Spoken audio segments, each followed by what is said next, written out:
time for the hot topic of the hour. Elon Musk and 7 members of the DOGE team sit down for an exclusive Fox News interview, giving a behind-the-scenes look at the effort to eliminate waste, fraud, and abuse from the government. Watch.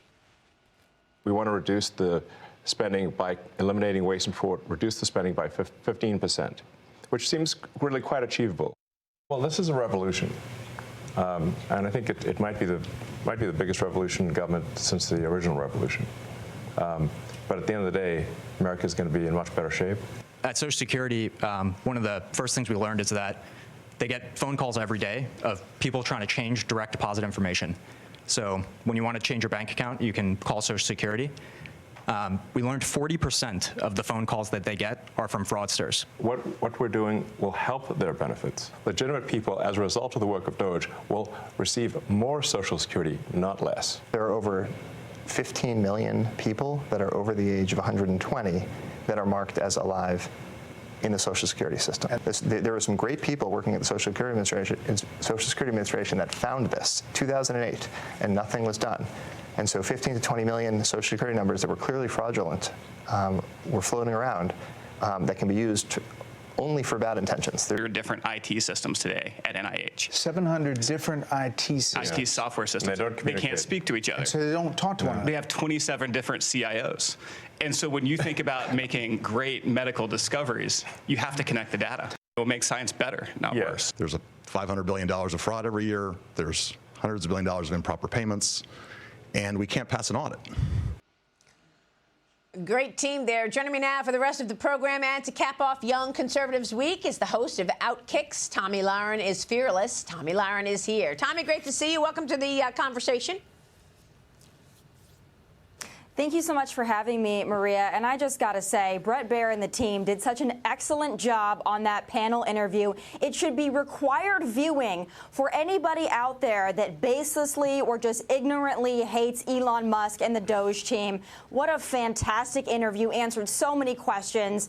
I can't give it enough praise and applause. Yeah, and look at some of the things that we found. 40% of the phone calls at the Social Security office, people trying to change their accounts, and 40% were fraudulent. When you called, say, oh, let's put the money, send the money to this account.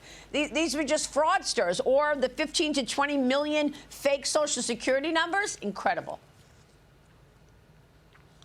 It's incredible, Maria, and I've often heard from folks that maybe are not as plugged into the political scene, who have some kind of a disdain for Elon Musk, or they're a little wary of what he's doing. They're unfamiliar with it. They want to think good things, but their biggest concern is, oh, Elon Musk and DOGE, they're going to come after Social Security. They're going to take away money from the elderly, from grandma and grandpa. That's why I was so happy to see them directly address that in the panel and say, no, no, no. What we're doing is we're cutting out all the fraud and abuse, so grandma and grandpa actually have the system that they paid into for the rest of their lives, and the rest of us can maybe take advantage of these earned benefits as well, because we have to get the fraud out, or else guess what?